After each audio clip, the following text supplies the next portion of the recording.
Alors salut à tous, on se retrouve sur une Citroën C1 qui refuse de démarrer.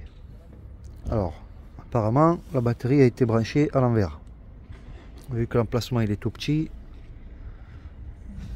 il y a une erreur au niveau de la mise en place de la batterie et là le véhicule refuse de démarrer. Il a été trouvé dans l'UPC là, le fusible de 40 cramé.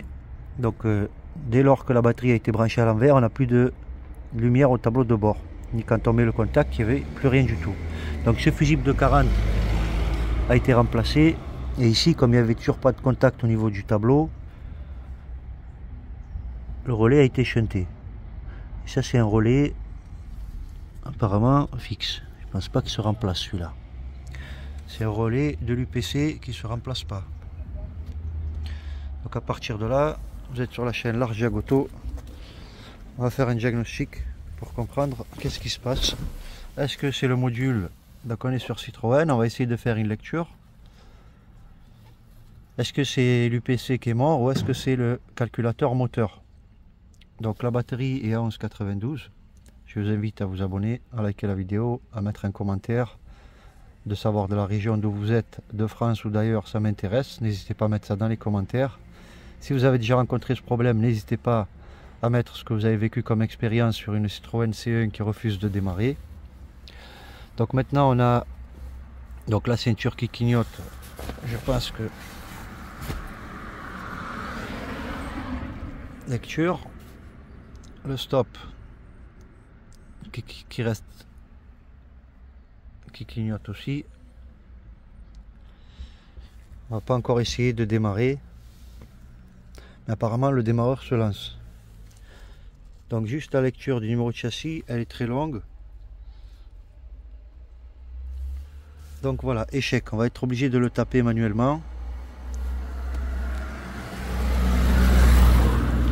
Et voir si le calculateur moteur communique avec nous. Donc je note ça et je vous reprends.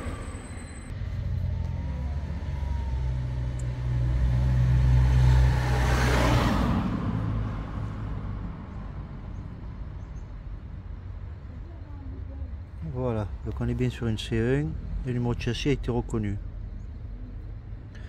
Le contact est mis.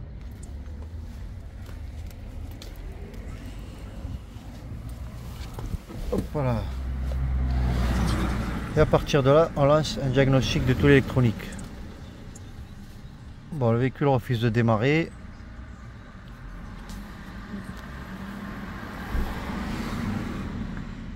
On va voir quels sont les codeurs qui sont enregistrés. On va voir si le calculateur moteur communique.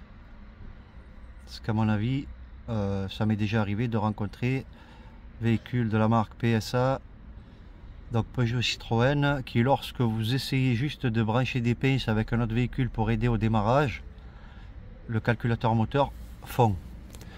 Donc on a l'airbag, multifonction, calculateur moteur, pas de réponse.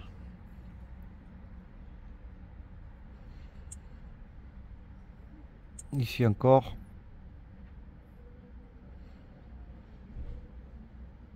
Calculateur moteur, pas de réponse. Donc on a bien le calculateur moteur qui est mort, c'est bien dommage.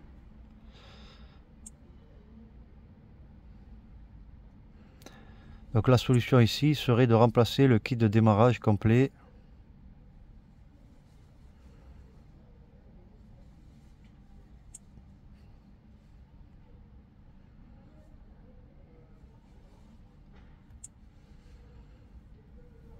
On va aller voir les codes enregistrés.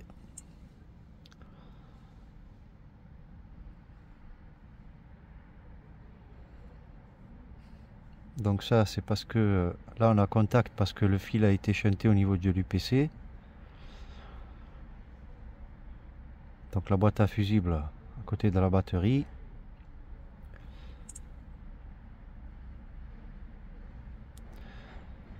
Défaut électrique. Airbag passager, c'est pas important.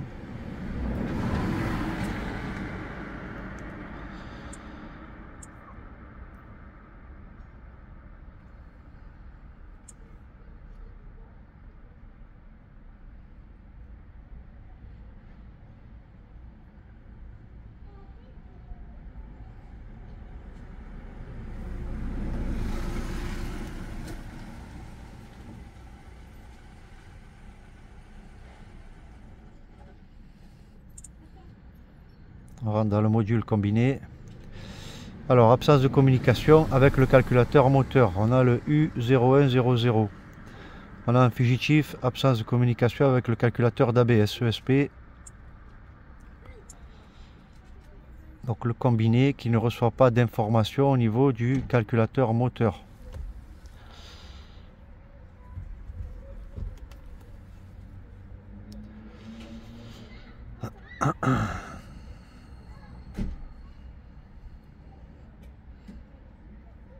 Donc là on va essayer de démarrer pour voir si ça bouge. Il ne se passe rien, peut-être il faut embrayer. Voilà, on entend le moteur qui essaie de tourner et le véhicule qui ne démarre pas. On a le calculateur moteur qui ne répond pas.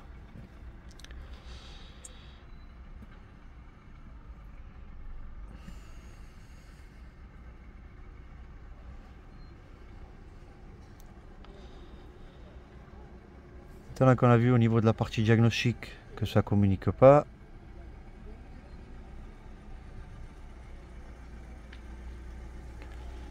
Combiné, pas de réponse, écran multifonction, on va le voir aussi.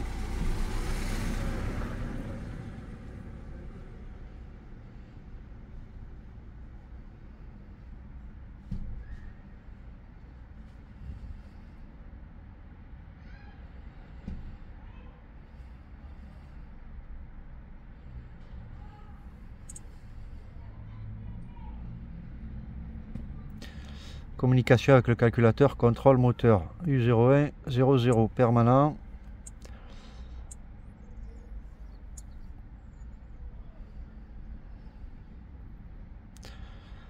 Donc parfois le calculateur moteur peut communiquer et nous donner les codes enregistrés comme on l'a vu sur la 308.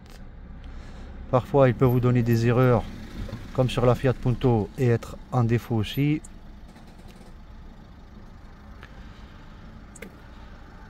On va enregistrer ce rapport.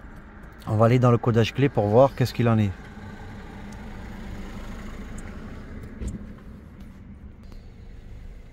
Et donc, même en passant par l'analyse programmation de clé, analyse de l'état du système anti-vol, on a encore la même erreur qui nous parle du calculateur moteur qui est défectueux. Donc le testeur ne peut communiquer avec l'écu du véhicule. Il ne reste plus qu'à démonter le calculateur moteur. Vous avez vu où il se trouve. L'idéal c'est de remplacer le kit démarrage complet, parce qu'à mon avis l'UPC il a pris un coup ici, il doit être remplacé. Le véhicule a que 7846 km, c'est bien dommage. Donc avant de faire un remplacement de batterie, contrôlez bien les faisceaux électriques. Ne connectez pas, n'inversez pas l'épaule quoi. Voilà les amis, c'est la fin de la vidéo. Malheureusement la Citroën C1 ne démarrera pas. On verra ça après le remplacement du kit de démarrage. Merci d'avoir visionné et à bientôt.